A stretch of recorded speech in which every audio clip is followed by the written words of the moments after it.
আগে তো মানুষ দাড়ি সাদা হইলে মরতো, এখন দেখি হোন্ডা চলাই চলাই ক্লিন সেই বলা। ভুল কইছি মনে হয়?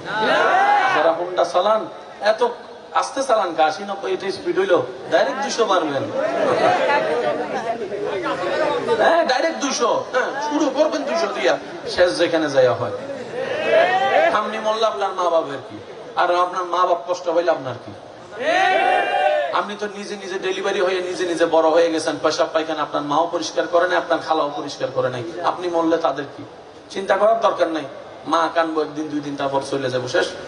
মরে যান, বাঁচবেন আর কিন্তু আরো চালাবেন স্পিড।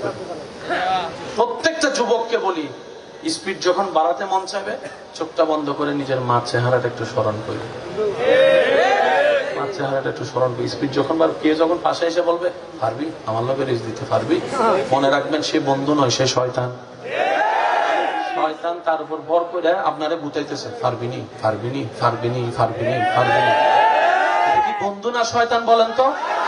শয়তানের কোন কথা শোনার দরকার আছে? তখন আপনি তার উত্তর দিবেন, আমি কি আপনারে চিনি? কয় না, না চিনলে যান। আর যদি বলেন যে আমি আপনাকে চিনি, আপনি আমাকে চিনেন, তাহলে আপনি বলবেন তুই আমার বন্ধু হইলে ক্ষতি কেন চাস? তার মানে তুই তো আমার বন্ধু না, শত্রু চাইতেও খারাপ।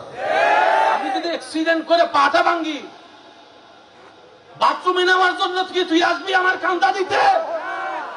তো মনে রাখবেন, সিডিংয়ে কথা হয় আর সিডিংয়ে মানুষ হতে লাভে লোয়া বই অলাভে ফুল হওয়া বই, এদিন হিসেব করি লাভ কি যে লাভ করে তার ওয়ারে চলিবে, যে লাভ না করিতে লোয়ারে চলি লাভ পাঙ্কি। এসে না মাতে না বুঝিয়ে